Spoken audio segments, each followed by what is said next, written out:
ಮದುವೆ ಆಗುವುದಾಗಿ ಯುವತಿಗೆ ವಂಚಿಸಿದ ಪ್ರಕರಣಕ್ಕೆ ಸಂಬಂಧಿಸಿದಂತೆ ಇಂದು ನ್ಯಾಯಾಧೀಶರ ಮುಂದೆಯೇ ಡಿಎನ್ಎ ಪರೀಕ್ಷೆಗೆ ರಕ್ತದ ಮಾದರಿ ಸಂಗ್ರಹಿಸುವ ಪ್ರಕ್ರಿಯೆ ನಡೆಯಿತು. 3 ರಕ್ತದ ಮಾದರಿಯನ್ನು ಬೆಂಗಳೂರಿನ ಪರೀಕ್ಷಾಲಯಕ್ಕೆ ಪೊಲೀಸರು ಕಳುಹಿಸಿದ್ದಾರೆ. ಮಗುವಿಗೆ 3 ತಿಂಗಳು ಆದ ಹಿನ್ನೆಲೆಯಲ್ಲಿ ಡಿಎನ್ಎ ಪರೀಕ್ಷೆಯ ಪ್ರಕ್ರಿಯೆ ನಡೆಯಿತು.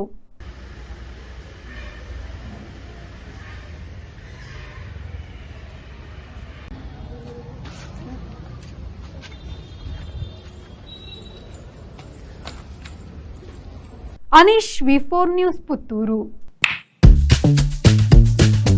Thank you. Ajanta Business Center provides comfortable space where work gets done with more ease. A friendly environment means less of stress, more of teamwork. Sir?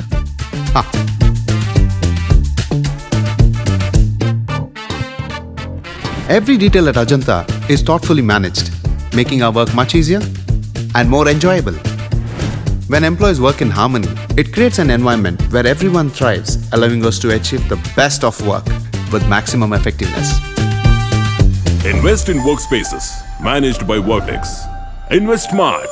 Invest in Mangaluru.